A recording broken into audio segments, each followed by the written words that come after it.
Well, I had always known I had something, but that's when I was told what I had, and it was kind of like, well, I have an answer, but it's not good hearing, you know, what you have, and then you learn about it, and you're like, oh, well, I guess I have to figure out how to cope with this, you know?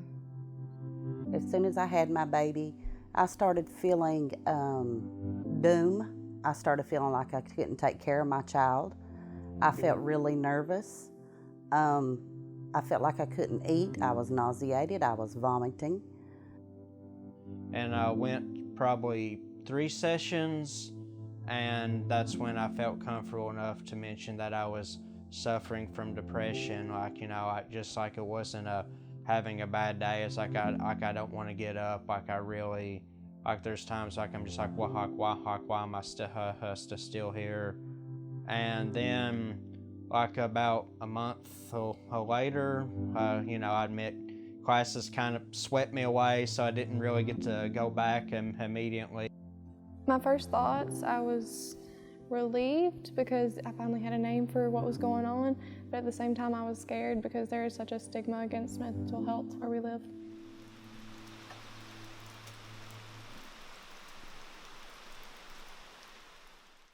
A mental illness is basically a dysfunction in the brain as an organ. It used to be thought of as a demon possession or something like a character flaw or moral weakness, but as the field develops more biological understanding, there's more depth to the reality that it's a brain dysfunction. And when our brain as an organ doesn't work, we don't think right, we don't feel right, we don't behave right, and then society starts noticing that we don't behave right, and then we get viewed as having a mental illness. For me, it is difficult to talk to my family about mental health issues. A lot of people in my family, I know they experience it, but they don't like get help for it. They don't pay any attention to it, so you can't go to them, you know, for support. I attempted to see professionals on 3 different occasions.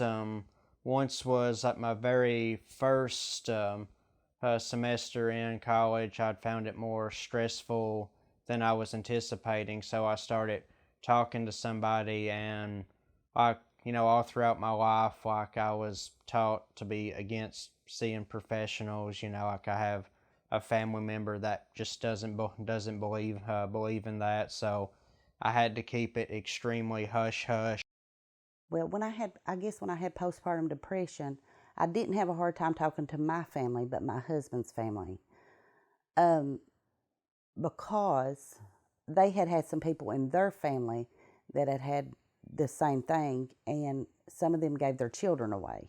So I felt like they thought that I was going to give my baby away, you know. So I had a hard time talking to them about it, not to my husband, but just to them.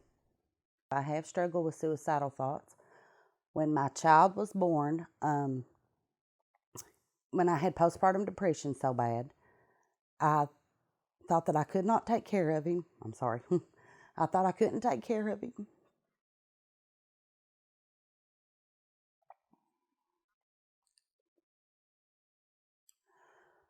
And I had thoughts about not harming my son at all. I just had thoughts about harming myself and letting somebody take care of him that could take care of him, because I thought that I couldn't because of my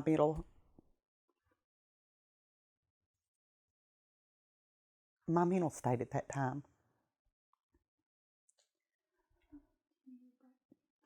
I'm fine.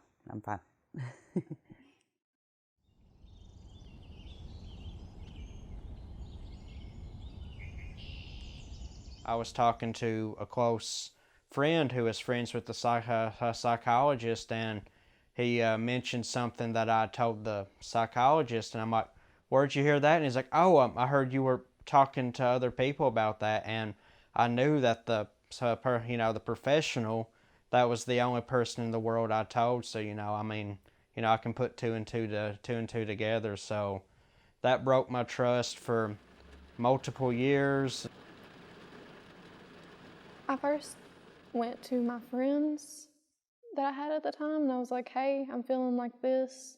And then they were like, oh, we feel like that too. That's not a good thing. And I was like, okay. And then I actually didn't go because of like the stuff that I had. I was really sick at the time, like physically, and my doctor couldn't find out what was wrong. So she was like, well, we're going to send you to the therapist to see if she can find out if it's something mental instead of something physical, because I was throwing up every day. I tried like online counseling through a service called BetterHelp that was recommended by several YouTubers, and like all 4 times I tried to see someone, no one was available. And then like it turns out it's actually in their terms and conditions that they can't guarantee the quality of their professionals or if they're even professionals. I had to take Buspar. I took Buspar for about 3 or 4 years. I took Zoloft for a while. I weaned myself off the Zoloft, but when I went to nursing school, I started feeling anxious again. So they put me on Effexor, and I've been on Effexor for probably 10 years.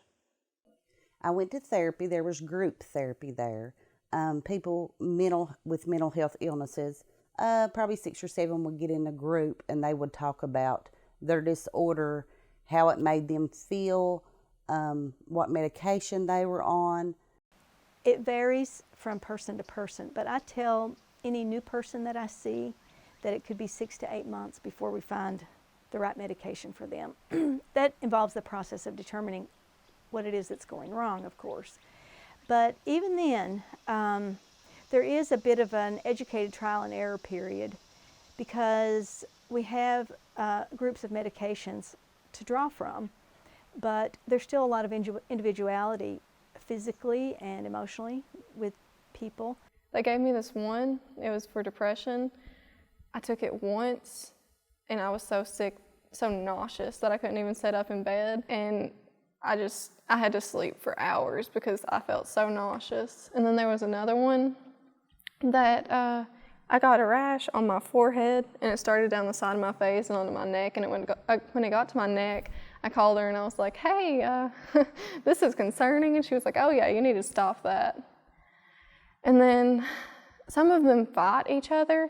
Like some depression medication can give you anxiety, and you have to up your anxiety medicine to fight with that. And it's complicated to find what's right for you because everybody works different. And there's not just one solution to all of it. So you have to just kind of go through the bad stuff to get to the good. It just takes a while to find what's right for you. I don't know how many medicines I've been through that I had weird side effects with, so they had to change me. But after you find the one that's right, it works a lot better. I'll say, like if you're struggling with it and and you're worried, like just take small steps, maybe confide in someone that you really trust, and like I say this as someone who's, professional, broke